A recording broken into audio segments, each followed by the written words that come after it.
Once upon a time, the flower fields of Whimblewood ripple in the breeze like a sea of color. Petals dance, bees hum, and somewhere, looping, swooping, and spinning too fast to steer, is Fern the forgetful fairy. She's lovely in the way clouds are lovely. Soft, floaty, and completely unpredictable.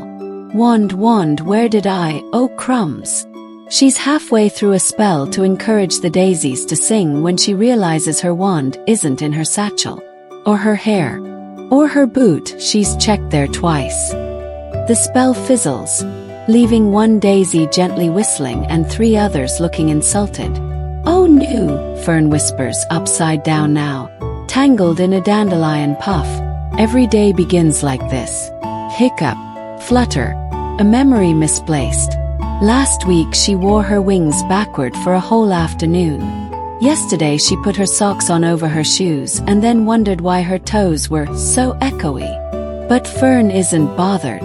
Not much anyway. She twirls upright, waving a twig like it might be a wand in disguise.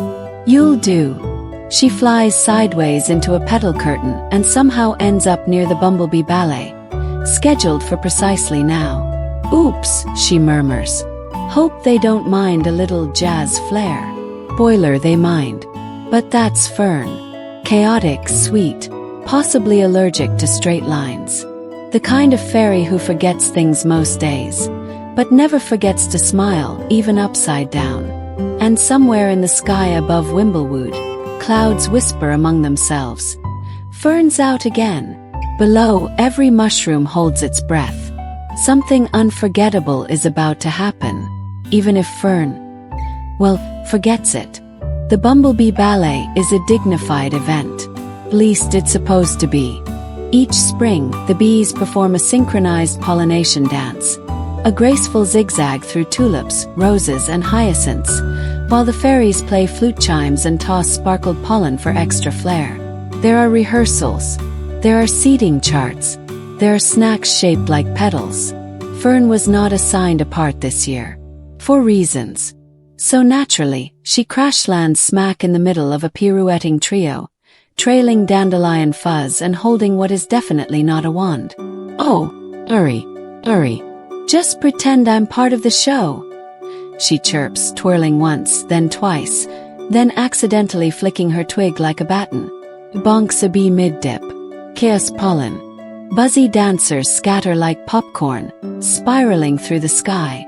A tubby bee spins sideways into a daffodil. Another drops her pollen satchel with a squeaky, glittery poof. One collapses into a pile of his own tiny leg warmers, muttering about unprofessional interruptions. Fern hovers upside down again. Right. Improv time. She begins humming. Loudly. Badly. Something between a lullaby and a frog sneeze. Then she starts to ribbon dance using a vine she found in her hair. She may be panicking, or maybe just vibing. The audience, mostly snails, a few frogs, and one judgmental squirrel, watches in stunned silence. Then a giggle, then 2. Then the entire grove erupts into applause. The squirrel begrudgingly nods. The bees, breathless and confused, do a quick bow and retreat. Fern curtsies backwards. You're welcome, she beams, not realizing her slipper just flew off and landed in someone's strawberry punch. It's barely past morning. She's already forgotten the wand, confused a ballet, and launched footwear at beverages. Classic Fern. And she hasn't even remembered why she came to the flower fields in the first place. By the time Fern floats back toward her side of the glade, she's missing both slippers, has 3 leaves stuck in her hair, and a petal glued to her cheek. But she's late, and late for a fairy tea party is practically criminal. The gathering is held beneath the grand mushroom, a towering toadstool with lilac polka dots and a cap wide enough to seat 30 small fairies comfortably. Giggling clusters of them sip duty from acorn cups and nibble biscuits shaped like tiny moons. Music from walnut shell harps tinkles through the air. Fern arrives with her usual flair. She crash lands beside the cookie tray, skids on a patch of moss, and slides directly into her seat with a muddy splat. "Oh, hi everyone," she chirps. "Did I miss the oat crumbles?" 20 heads turn. No shoes. Dirt-smudged knees. Glitter in places no glitter should be. One fairy leans toward another and whispers, "She forgot her slippers again." Fern blinks, looking down at her mossy feet. "Oh, well, at least they match." She tries to casually sip her tea, but her cup is upside down. A soft drizzle lands in her lap. Still, no one says anything mean, not directly. They all like Fern. Mostly. She's like a living gust of wind. A little disruptive, occasionally cold, but never dull. Eventually, the Queen's advisor, Lady Twinge, calls the party to order. "A toast," she says, "to organization, order, and never ever misplacing anything." Several fairies glance at Fern. She raises her upside-down cup and grins. "Here, here." Few giggle. But above them, on a shelf of the grand mushroom, an empty pedestal gleams. Something is missing. And very, very soon, everyone will notice. A hush rolls through the glade like a fog made of nerves. The fairy queen stands now, tall and shimmering in robes stitched from cobweb silk and stardust thread. Her wings flicker like candlelight as she slowly turns toward the pedestal above the tea table. Her face still, her voice calm. "Where is my crown?" The words slice the quiet like a harp string snapping. Heads swivel, wings flutter.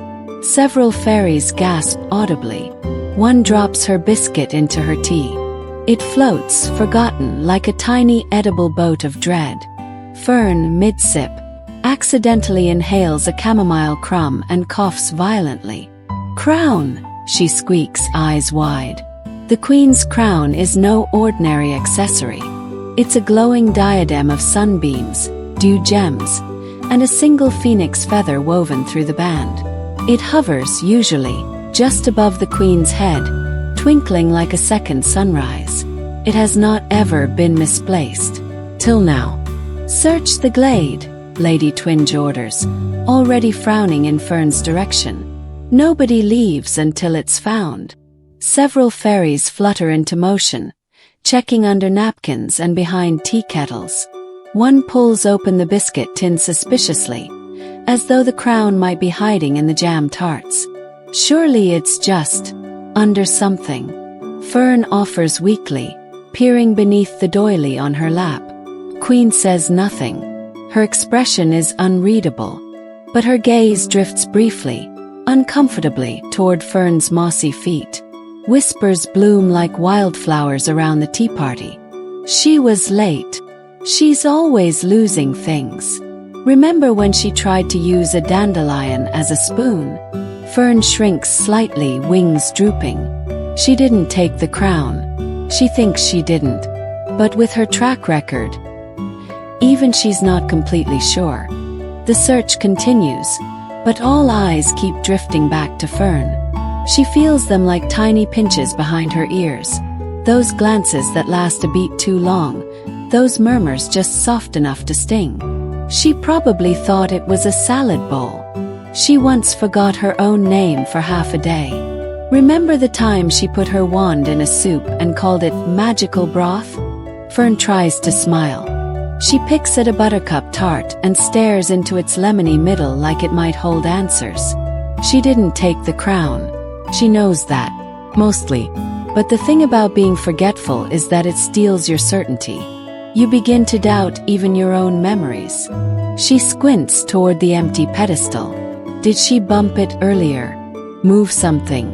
Mistake the crown for something else shiny? Her mind runs through every silly thing she's done this week. Tried to ride a frog twice, taught a snail to dance, sort of. Accidentally turned her own satchel invisible for 3 hours. Nothing crown-related. Unless she blanked it out. Lady Twinge returns, adjusting her spectacles. Still no sign. But we'll find it. We must. Until then, no one may leave the glade. Fairies groan. One clutches her picnic basket dramatically. Fern gulps. "I could help, look." Oz. Then a fairy laughs. Just once. "Oh, please, Fern. Lady Twinge says with tight politeness. Haven't you helped enough for one day? Fern's cheeks go warm. Her wings wilt just a little more. The Queen, silent still, studies Fern with unreadable eyes. Fern stands, quietly, determined. I'll just look on my own then. She glides off, barefoot and small, but a new kind of fire beginning to flicker behind her usually forgetful stare. Fern doesn't fly far, just enough to escape the thick air of judgment floating around the grand mushroom. She hovers above the mossy path, blinking hard, brushing stray crumbs off her tunic. Helped enough for one day, she mutters, mimicking Lady Twinge's snooty voice. Then she frowns. Well, I'll be the one to find it. Just wait. The problem is, where to start? She spins slowly in the air, looking for any sign, any sparkle, anything even slightly crownish. And that's when she sees it. On the edge of a low toadstool near a puddle, a thin streak of golden glitter. Not fairy dust. Fern knows fairy dust. This is richer, thicker, royal. Her eyes widen. Clue. She lands with an excited squelch, kneeling by the glitter trail. It's faint but definitely there, like a breadcrumb path of sparkles. She follows it, inch by inch, her nose nearly bumping mushrooms as she traces the shimmering evidence. Another patch glimmers under a curled leaf, then a faint twinkle atop a mossy rock. See? Not so forgetful now, she whispers proudly. It's leading somewhere. She glides low and slow, following the trail into the twistier, weirder parts of the glade, where things hum slightly off-key and leaves seem to giggle when stepped on. Just beyond a fern-covered stump, she finds a wide patch of the golden stuff, like something heavy and magical sat here recently. Fern leans closer. Yes, this is definitely yipe. A vine whips around her ankle. She yelps, flails, and tumbles into a snarl of plants. Wishing weeds, coarse, enchanted, grabby, confusing little nightmares. Oh, brilliant, she grumbles, upside down again, tangled in twigs. The glitter trail continues ahead, but first, Fern will have to escape this leafy snare. Wishing weeds are notorious in Whimblewood. They look soft, dreamy even, with silvery tendrils and petals that shimmer when you blink. But touch one and poof. They lasso your ankles, hug your elbows, and occasionally try to braid your eyebrows. Fern hangs half upside down, arms awkwardly wedged between two vines, her left wing gently flapping against a mushroom. Okay, Fern, she says to herself. You got this. You've wiggled out of worse. Remember the teacup incident. She does a sort of squirmy twirl, which mostly tightens the vines. Right. Less drama. More wriggling. The wishing weeds whisper to her as they sway.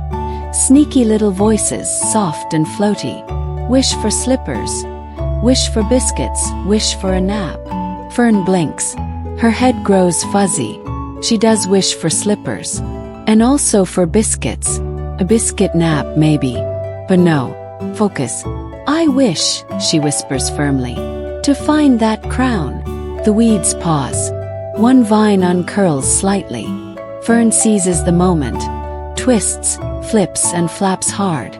She tumbles out, covered in grass clippings and possibly missing a sock, but free. Ha! Take that, you leafy ankle nibblers. She lands flat on her face. Then slowly sits up, brushing off sparkles and leaves. Ahead, the glitter trail resumes, winding between bluebells and beneath an arch of ivy. Right then, she mutters. No more distractions. Follow the shiny stuff. Find the queen's crown. Redeem self.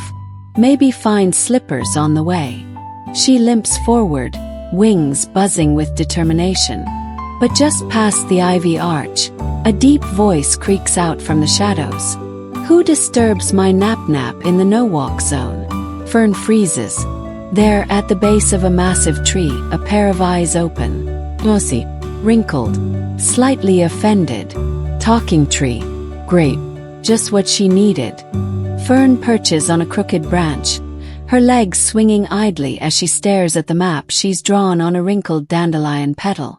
It is, by all definitions, absolutely useless. Instead of paths and landmarks, it's covered in little doodles. A squirrel doing yoga, a very confused-looking teapot, and something that might be the queen's crown or a pineapple. Just size. Okay. Think Fern. Sparkly, up high, stolen by birds. But not a pigeon. What bird isn't a pigeon? Long pause. Most birds. The glitter trail had faded after the wishing weeds. And the cranky tree's riddle wasn't exactly Googleable. So she did what Fern always does when she's lost.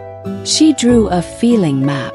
It winds in loops, zigzags, and curly swirls that make no logical sense but feel right. There's even a tiny sketch of the cranky willow labeled Grumpy Leaf Grandpa. With the map crumpled in one hand, Fern buzzes upward through the canopy, chasing instinct over logic. She pauses to sniff a tulip, wrong. Check behind a squirrel's pantry, double wrong. And investigate a suspiciously shiny leaf, just a soggy gumdrop. But her map keeps tugging her back to a certain direction, where the trees grow taller, stranger, and more whispery. Then she hears it, a fluttering, feathery, high above, and sees something, a shimmer barely there, caught in the crook of two branches. Fern's eyes narrow. She adjusts her map and draws a star over the spot. I knew I was onto something, she whispers. She circles the area, checking every nest, nook, and sparkle, but still no crown. Only weird cloud patterns overhead and... Wait, is that breeze pulling her upward? The map flaps in her hand like it's trying to fly. Fern clutches it tighter, then gasps as a sudden gust lifts her off her feet. The tree is enormous.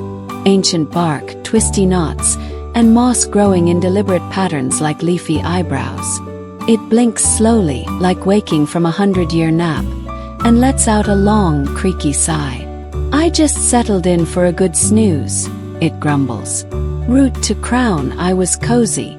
Fern hovers uncertainly, brushing a bit of twig from her sleeve. Sorry, Mr. Tree, sir. I didn't mean to disturb your nap. I'm just following some glitter.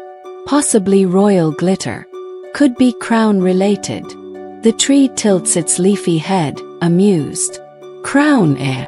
Most folks who stumble into my grove want acorns or advice, or directions to the marshmallow pool. I don't suppose you have seen a sparkly floating circlet of supreme importance.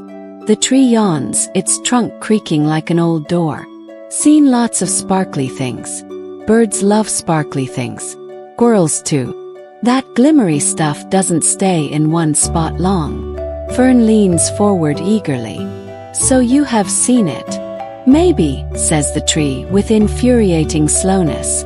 Maybe not. She groans. Please, I really need to find it. The queen's crown is missing. Everyone's blaming me. The tree's bark twitches upward in what might be a smirk. Well then, little fluttersocks, you'd best solve my riddle. Oh no, not a riddle. He clears his throat, leaves rustling. I sparkle at night. I perch with a view. I'm stolen by birds. But I don't say coo. Fern stares. So, something shiny, high up, bird-related, and not a pigeon. The tree chuckles, settling deeper into the earth. Solve that, and maybe the answer you seek will follow. Fern sighs, rubbing her temples. Why can't trees just say, try the next tree over? Wouldn't that be so much easier? But she's already fluttering upward, riddle echoing in her ears. Fern yelps as the wind whooshes under her wings, catching her like a kite. Her map, if you could still call it that, is flapping madly in one hand, and she's spinning through tree branches with the grace of a startled napkin. Okay, not planned. Definitely not planned. She squeals as she bounces off a pine cone, narrowly avoids a suspiciously judgmental owl, and hurtles upward through a patch of cloud fluff. Then, suddenly silence. The wind evens out. She's floating gently now, in a high pocket of air above the glade. The world below is green and dreamy. Even the grand mushroom looks like a speck of frosting. Whoa, Fern breathes. And just there, glinting from a clearing on the far side of the woods, is something very shiny. Yes, she cheers. There it is. She dives with a triumphant whoop, arms stretched, wings fluttering. The gleam sparkles invitingly beneath a willow tree, just past a rocky stream. Fern lands in a tumble of leaves and skids to a stop right at the edge of a little campfire ring made of pebbles. At the center sits a plump, snoring badger, wearing a tin kettle on his head like a crown. Oh, not the queen's crown. Definitely not. Fern tiptoes closer.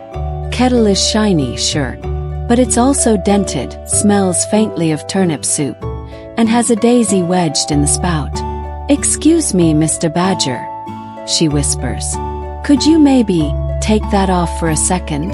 The badger snorts, turns over and mutters, "I am the queen of snacks." Fern sighs and sits on a stump. It wasn't the crown, but still she'd gotten close. Fern slumps dramatically against a log, watching the badger snore in slow, regal wheezes. "Well, your majesty," she mutters, "you're very shiny and very wrong." The tin kettle glints in the sun as the badger shifts, mumbling something about biscuit taxes. Fern eyes it with faint suspicion just in case. But no, it's still just a kettle. A soup-scented, squirrel-dented, definitely not magical kettle. She sighs again and flops backward onto the moss. Overhead, clouds drift lazily by. One of them looks like a flying crown. Feels like a personal taunt.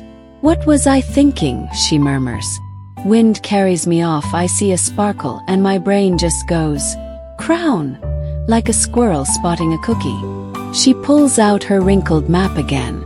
It's now extra crumpled, and one corner smells faintly of burnt marshmallow. "No offense, map," she says, "but you're extremely bad at directions." The badger lets out a tiny snore honk and rolls onto his side. As he does, a small, squashed paper parcel flutters out from under his mossy blanket. Fern blinks. Something about it looks familiar.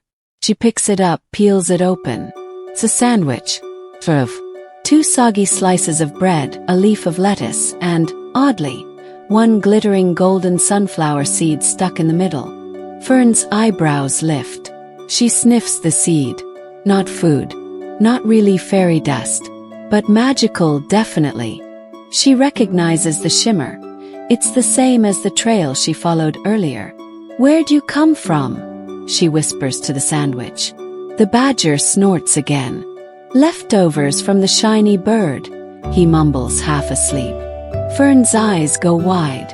"Ginny, bird. Maybe not a pigeon, but something else. Something feathery, thieving. And definitely into sparkly things." Her heart skips.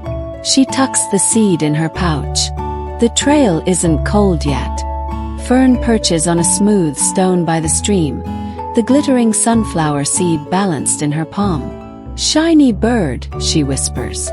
The badger rolls over, pulling a leaf blanket tighter. "Loud thing. Wings like rustling paper. Took my jam tart. Left that sandwich." Fern's wings flutter. "Took your jam tart."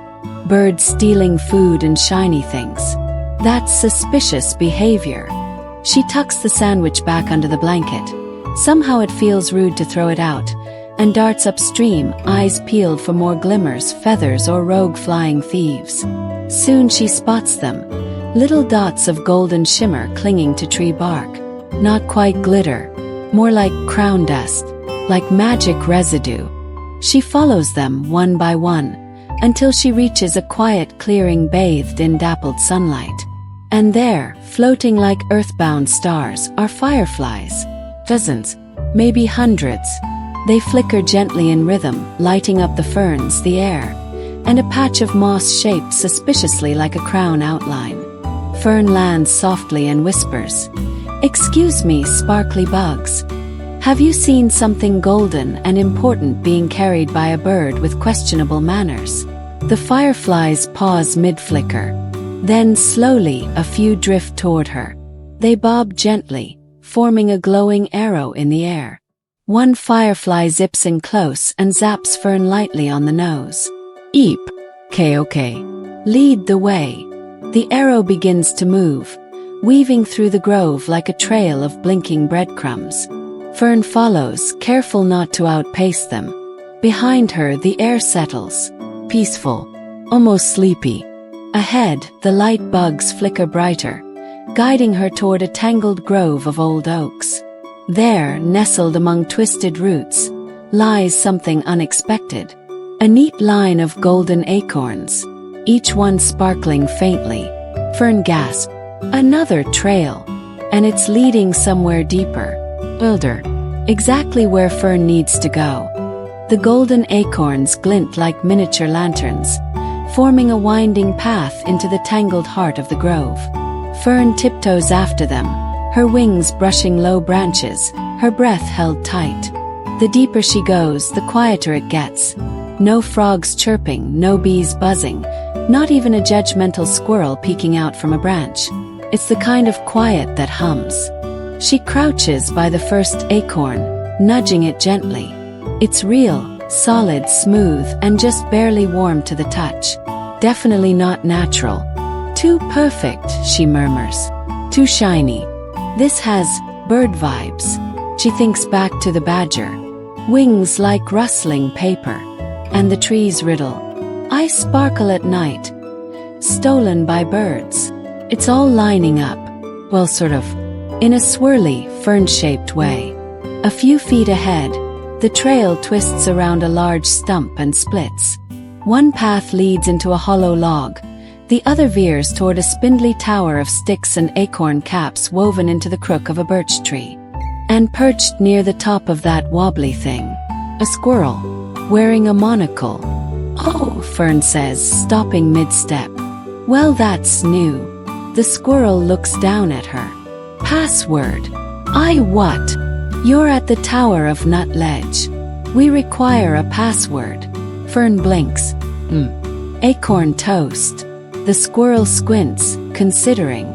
Close enough. He scampers down, tiny tail flicking. You looking for the shiny bird? She's been flying back and forth all morning. Had something real glowy. Probably too fancy for lunch. Fern leans in. Do you know where she went? The squirrel points one tiny paw straight up. Built herself a fancy new nest. Right in the tallest tree in the uncharted grove. Fern follows the squirrel's gaze and sees it. Barely, a glint in the canopy. Far above. And something is sparkling there. Fern stares up at the towering tree. It stretches way beyond the canopy, its trunk spiraling toward the sky like it's trying to tickle the clouds. Branches weave in and out of one another, thick with moss, feathers, and bits of ribbon, like a nest in a hoarder's dream home. Near the top something glimmers. And not just glimmers. Glows. That quiet, familiar golden light. Crown light. I knew it, Fern whispers. Feather-brained thief. She flutters up, but the wind shifts suddenly, buffeting her sideways. She spins, regains her balance, tries again, and bounces off a pine cone cluster. Okay, not flying. Not right now. Back on the ground, she scans the area. The base of the tree is wrapped in vines and roots and wait. Spiral after spiral of stacked acorns, bark slabs, and bits of mushroom cap. Like a staircase built by squirrels with a serious flair for drama. Fern whistles low. Well, someone's been busy. She places one bare foot on the bottom step. Holds. Step after creaky step, she climbs. Careful, quiet. One wing tucked behind her to avoid hitting sap globs. Her breath comes in little huffs, each one puffing out like a fairy-sized steam engine. Halfway up, she passes a half-eaten jelly bean wedged in a twig. Then a spoon. Then a shoelace. The bird's collection. She grins despite herself. Kindred spirit, that bird. Then, finally, she reaches a platform made of woven twigs. Just above, nestled in a bowl of string, petals, and sock fuzz, is a crown. The queen's crown. Perched directly on top of it is a plump, iridescent bird, sleeping peacefully, wings folded, beak open slightly in a regal snore. Fern gasps. You do exist. She edges closer. Quiet. Careful. Now all she has to do is take it back. Easy. Right. Fern crouches on the twiggy platform, staring at the snoozing sparkle thief. The bird is majestic, in a sort of overfed magpie meets feathered rainbow way. Its plumage shifts with the light. Turquoise, indigo, gold. Its nest is a masterpiece of chaos. Spoons, buttons, shiny leaves, bits of foil, and in the center, the queen's crown, sitting slightly askew on a fluff of dandelion down. Fern inches forward. A twig cracks under her foot. The bird snorts. Shoo, Fern whispers. Go back to your sparkle dreams. Snores louder. She tiptoes around a cracked teacup and pauses beside a bottle cap. The crown is within reach. Almost. She stretches one arm out slowly, fingers trembling with excitement and fear and glitter residue. But then, of course, her foot slips on a marble. Black. The bird jerks awake. Its eyes blink open, first one then the other, and it squawks in alarm, flapping its wings with dramatic flair. Fern flails back, arms up, shouting, Whoa! Whoa, it's okay. No need for feathers in faces. The bird glares at her, then squawks again, loudly, offended, possibly in fluent sarcasm. Listen, sparkle feathers, Fern says, trying to stay calm. You accidentally stole a very important object. A queen's crown. Royal. Regal. Not part of your collection. The bird flutters to the edge of the nest, still squawking in a mixture of guilt and defiance. Fern kneels, lowers her voice.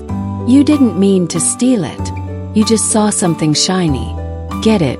Happens to the best of us. The bird tilts its head, buzzes, then flaps once and hops aside, revealing the crown in full. Fern's breath catches. Carefully, reverently, she lifts it from the nest. It shimmers like the morning sun. She did it. Now she just has to get it home, without falling off the tree. Fern cradles the crown like it's made of soap bubbles and moonlight. It's heavier than she expected, warm, humming faintly with the queen's magic, and still glittering despite the questionable nest ambience. All right, she whispers to herself. Just climb down carefully. No sudden movements. No weird distractions. No. A feather floats past her nose. She sneezes. The bird squawks in alarm, flapping again in a whirl of glitter and fluff. A spoon flips end over end and bonks Fern gently on the forehead. "Oh, friendly fire." She stumbles, foot slipping off a stick. For a terrifying moment, she teeters on one leg, the crown wobbling in her hands. No. She regains balance. Barely. Clutching the crown to her chest, she sighs shakily. "This is why I never joined fairy scouts," she mutters, eyeing the wobbly staircase spiraling below. It's at least 100 shaky acorn steps down. She tries fluttering, but the wind is still acting squirrely. No pun intended. And her wings buffet unevenly. Okay, no big deal. Just descend the world's most rickety squirrel tower while holding the crown of ultimate fairy authority. She takes a deep breath. Then one step. Then another. Then she slips again and sits down hard. Oof! She frowns, then grins. Slide it is. Fern turns around, hugs the crown tight, and lets go. The acorn steps blur beneath her. She bounces, slides, skids, yelps, leaves in her hair, twigs in her ears. But she lands with a thump. In a pile of moss at the bottom. Crown intact, curls askew. She holds it up in triumph. Ta-da. The bird peeks over the edge of the nest, clearly unimpressed. Fern sticks out her tongue, then hugs the crown to her chest again. Time to go home. Time to be remembered for something. Fern doesn't walk, she soars. The crown gleams in her arms as she flutters above the treetops, faster than she's ever flown, heart pounding like a hummingbird drum solo. She zigzags over the canopy, past clouds shaped like teacups and one suspiciously like a squirrel in a cape. Below, Whimblewood begins to sparkle again, sunbeams peeking through the leaves like curious onlookers. The fireflies notice her first. They blink excitedly, trailing behind like her own personal cheering squad. "Hey!" Fern calls to them breathlessly. Guess who has a sparkly piece of royal headgear? One firefly does a loop-the-loop. Then she sees it home. The grand mushroom, still circled with confused fairies and fussing advisors. The queen remains seated, calm as ever, though her eyes scan the skies, hopeful but resigned. Fern narrows her focus. "All right, Fern," she mutters. "Don't drop it. Don't fumble it. Don't oops."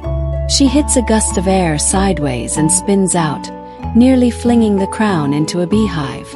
"No, no, no, no, nope," she yells, hugging it tighter and spiraling down like a glittery corkscrew. Fairies gasp as she crash lands dramatically into a tray of oat crumbles, scattering crumbs and pride alike. "Hi," she chirps from the pastry wreckage. "Delivery for Her Majesty." She pops up, hair full of frosting and determination, and holds out the crown. Gasps ripple through the crowd. The queen rises slowly. Lady Twinge fumbles her monocle. Fern, breathing hard and grinning wildly, takes one clumsy step forward. "I found it," she says simply. "It was in a nest, with a teapot, and a bird. Long story." The queen steps closer, her face unreadable. Fern swallows. This is the moment. Please let her remember it right. A long silence stretches through the glade. So long Fern starts to wonder if she's actually dreaming, or possibly invisible again by accident. Then, at last, the queen speaks. "I believe," she says gently. "This belongs to me." Fern nods, stepping forward and lifting the crown with both hands. It catches the light like a second sun. Slowly, reverently, the queen takes it from her, cradling it with delicate fingers. Another pause. Beep. Then the queen turns to the gathered fairies. "Fern has returned my crown," gasps again. A few fairies clap. One swoons a little too dramatically into a leaf cushion. Lady Twinge steps forward, flustered. "Your Majesty, I'm not sure it's wise to, She found what none of us could," the queen interrupts. Her voice is calm but unshakable. "Because she followed what we forget to follow." Lady Twinge blinks. "Which is?" The queen smiles softly. "Her own way." She turns back to Fern. "I knew you hadn't taken it. But I also knew no one else would look quite the way you do." Fern swallows. Her knees are wobbly. Her socks don't match. Her face is covered in pastry crumbs. And yet she feels taller. Somehow. "I just kind of wandered into it," she admits. "A lot of accidents. Sandwich. Some fireflies. A very fancy bird." The queen chuckles and sets the crown gently on her brow. "Well," she says, "it seems to me that your accidents are actually little detours to the right place." The crowd murmurs in agreement. Fern blushes so hard her ears tingle. "Thanks," she says. "Also, I might have left my slippers in the badger's campfire circle." The queen grins. "Sounds about right." The queen steps forward again, her crown once more glowing atop her head. But now, her attention is fully on Fern. "There's something I'd like to give you," she says. Fern blinks. "Wait me." Like, on purpose. The queen nods, and with a wave of her hand, a tiny velvet pouch floats through the air, carried by a very polite bumblebee wearing a bow tie. It lands delicately in Fern's hands. "Oh," she breathes. "It jingles." She opens it carefully, and inside is a miniature charm, a star-shaped crystal, dangling from a thread of golden silk. It glows faintly, pulsing like a heartbeat. It's a memory charm, the queen explains. It helps fairies remember important things. Fern stares at it, wide-eyed. Like not crashing into be dances. Or where I left my wand. Perhaps, the queen says with a smile. Or just to remember that your way of thinking, twisty, silly, unexpected, is something precious. Fern's throat tightens. She nods, barely squeaking out a thank you. Lady Twinge clears her throat. Shall we list it under official royal recognition? The queen shakes her head. No. Let Fern's adventures remain exactly what they are. Unofficial, unrepeatable, and unforgettable. The fairies cheer, some politely, some with actual enthusiasm. A tiny flute starts playing a tune that sounds suspiciously like, "Hooray for accidental brilliance." Fern beams, clutching the pouch. Then she frowns. Oh no! Everyone goes still. I think I left the memory charm on the biscuit table, she says sheepishly. Sure enough, it's sitting right where she'd set it down seconds ago to try and open a second tart. The queen bursts into laughter, soft and royal and real. And just like that, everyone else does too. Fern may forget things, but the glade will never forget her.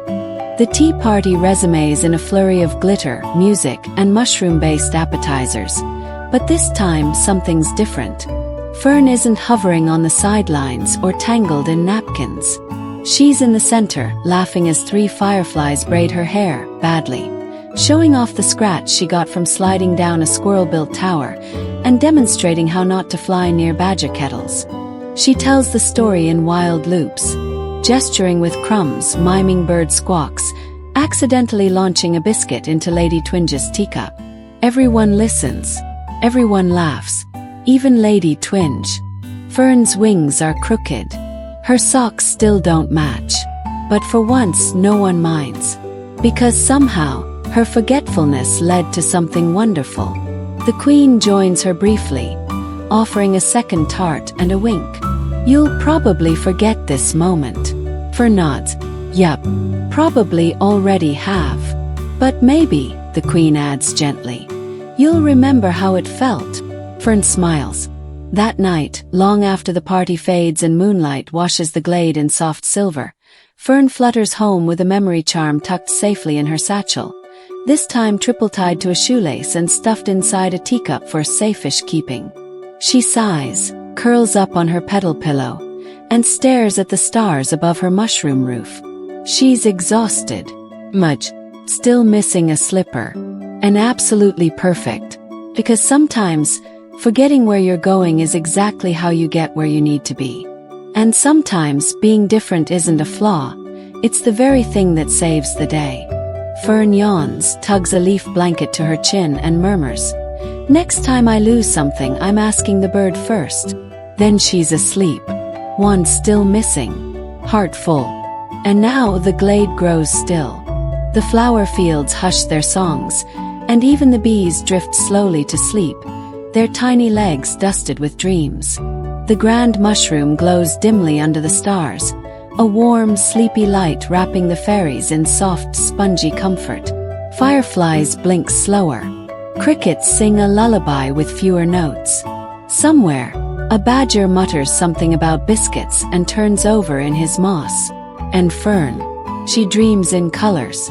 Swirls of blue skies and golden trails, of birds with spoon collections and crowns that hum with magic. In her dreams, she flies in gentle loops, her wings steady, her hands always full of something marvelous, even if she's forgotten what it is. Because in the end, not everything needs remembering. Some things are just meant to be felt. And Fern, the forgetful fairy, has finally remembered the most important thing of all, that her way, curved, wobbly, a little upside down, is a path all its own. So rest now, little listener. Let the glow fade slow. Let your dreams curl softly like petals in moonlight. And if you wake tomorrow not quite remembering this tale, that's perfectly okay. Maybe that's just your magic. Sweet dreams. Sweet dreams.